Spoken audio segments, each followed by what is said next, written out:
Alright guys, selamat datang di Silence. Kali ini gue bakal review Etheria Restart, game turn-based RPG lagi yang bertemakan apokaliptik. Ya, udah normal lah ya tema kayak gini. Nah, game ini dirilis oleh XD Entertainment, seriusan tambahnya emang XD, terus aja dah. Dan developer XD Incorporated. Game ini dirilis pada tanggal 9 Januari 2025. Untuk review ini dan ke depannya, gue bakal nambah segmen baru, yaitu opening.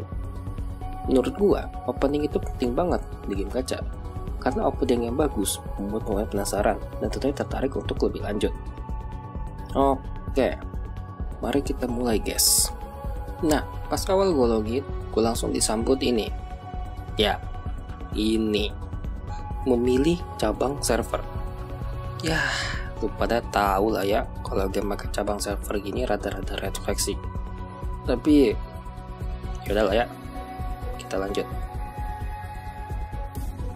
Rek, gue milih Mas Arif sebagai MC karena ya gue gak HOD ya kan. Dan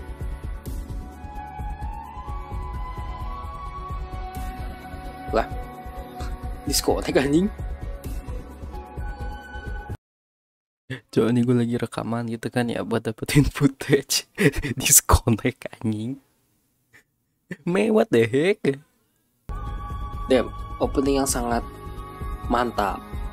Jadi pas opening kita nge-heist dan tentunya pengenalan mekanik utama seperti grappling hook, gelut yang di sini nambah satu tombol dari HSR, tapi ada CD dan mekaniknya kayak Persona cuy. Ada surprise attack,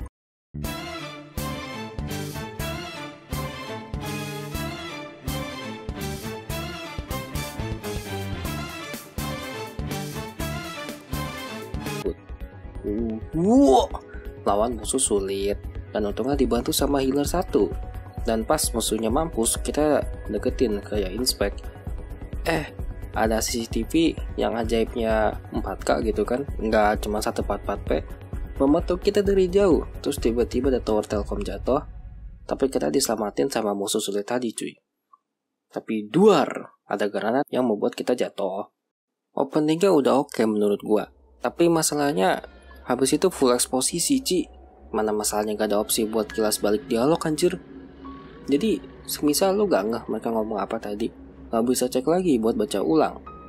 Nah abis itu singkat cerita kita dikasih gacha, dan wow, sambutannya kita dapat SSR dari pool pertama. Entah itu emang sengaja atau hoki, tapi kayaknya sengaja sih. Lobbynya enak sih ini. Dan gak bohong, kalau dilihat dari belakang, nih MC gue kayak Mas Arif beneran anjir. Anyway, di lobby UI-nya bersih, dan kita juga bisa geser-geser lobby cuy buat ngeliat sekitar dan juga interaksi. Ini keren sih, gue suka sih. Nah, untuk gameplay ini seriusan kayak main Persona, karena ini tipe dungeon crawler gitu misinya. Untuk gambarannya, lu bayangin kayak main ZZZ atau Hi3, tapi lu bisa sembunyi-sembunyi terus surprise attack.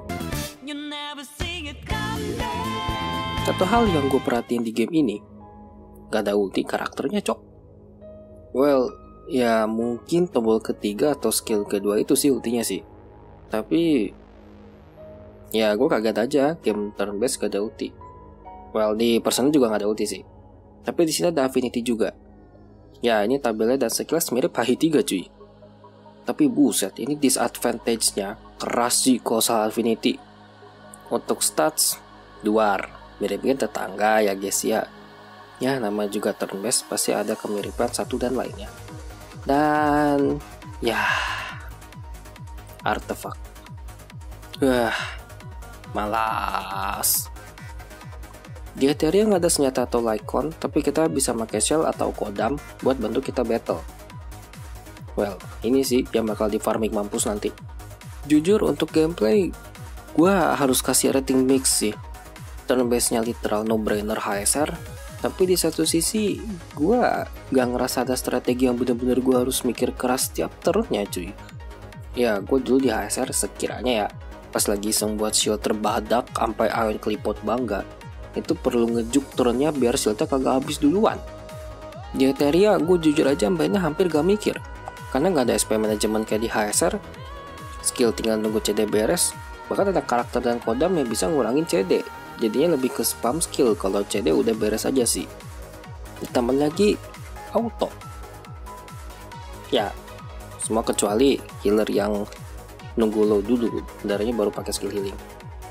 Gua sendiri lebih enjoy game yang pakai mikir juga walaupun casual, kayak di Morimans.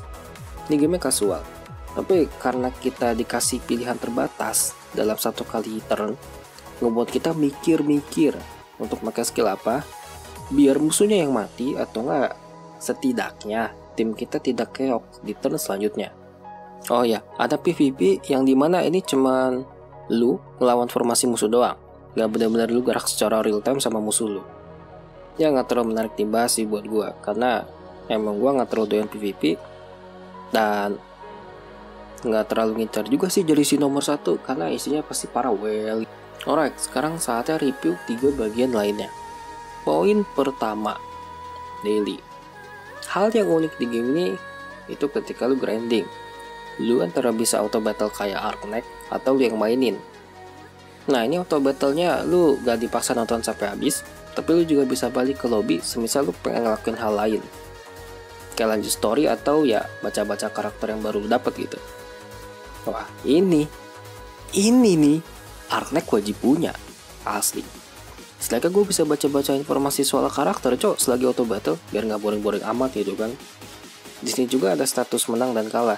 Artinya sama kayak Arknecht, ada potensial lu masih bocor padahal udah gacor. Nah, kalau lu udah jalanin satu auto battle, lu gak bisa jalanin lagi sampai auto battlenya kelar. Tapi lu masih bisa manual battle. Main cuy double grinding dalam satu waktu. Estimasi daily makan 8-12 menit. Ya, rada lama. Karena ini auto, bukan nge-sweep. Kalau buat grinding gak terlalu bagus kalau sinyal lagi putus-putus dan kalau lu baterai HP-nya lagi low. Mampus sih bro. Walau ya bisa aja ini lebih cepat kalau karakter lu udah lebih kuat. Tapi tetep aja, dalam kondisi normal ini masuk ke rating C. Poin kedua, gacha. Nah, di game ini ada 2 banner yang aturannya beda guys. Walaupun beda, keduanya sama-sama tipe 3, jadinya guaranteed.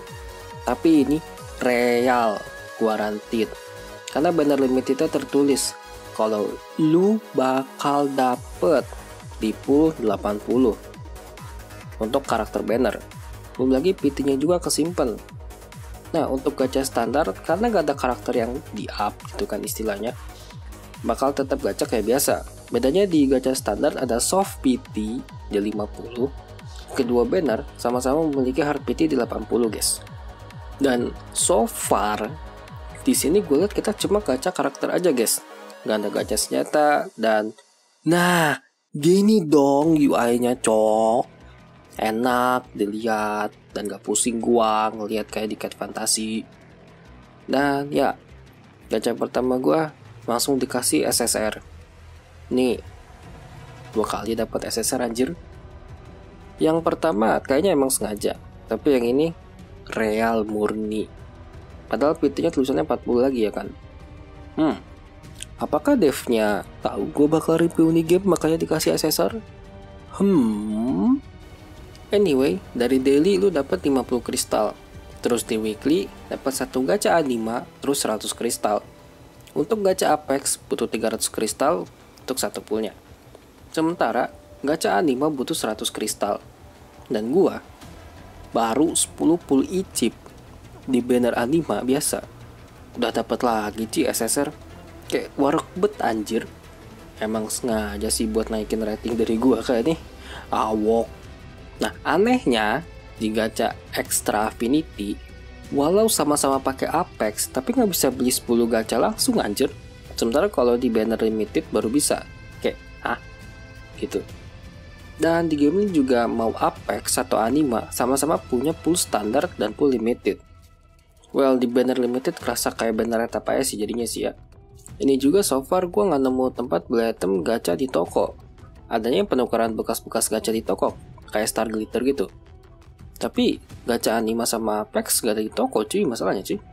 Ini gue yang emang nggak nemu tempatnya, jadinya lu nggak bisa nimbun item gacha kayak di game lain.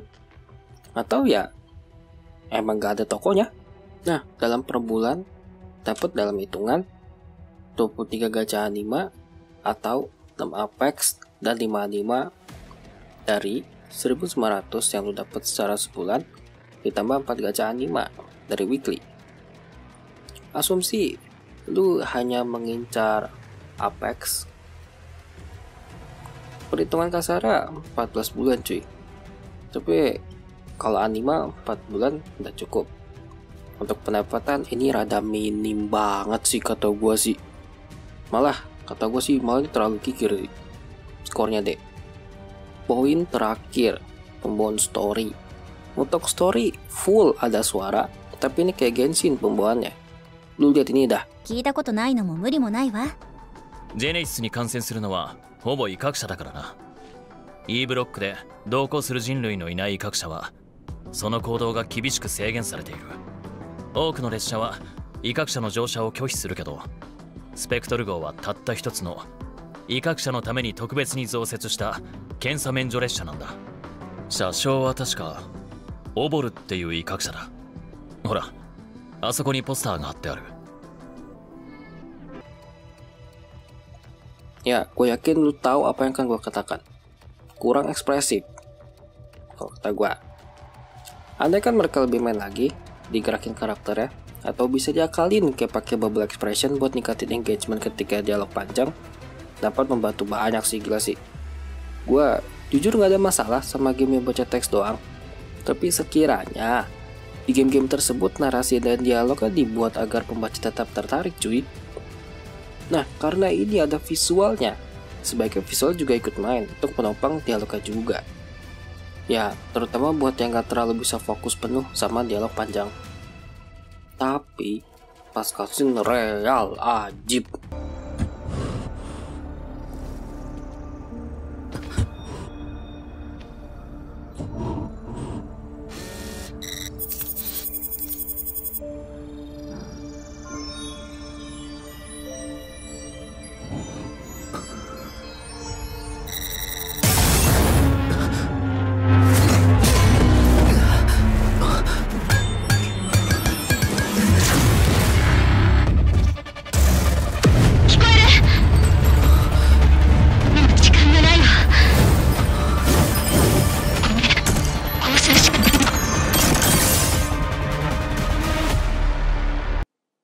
Smooth operator.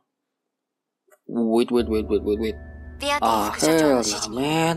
Gua gak bisa kabur dari GFL 2 mulut dan mata. Anjir. 安心して。 Carilah cocok. Ya, untuk rating gua kasih C sih. Dah, itu aja. Kalau kalian tertarik, coba aja. Sayangnya, ini game kurang cocok sama gua. Alright, jangan lupa like, share, dan subscribe.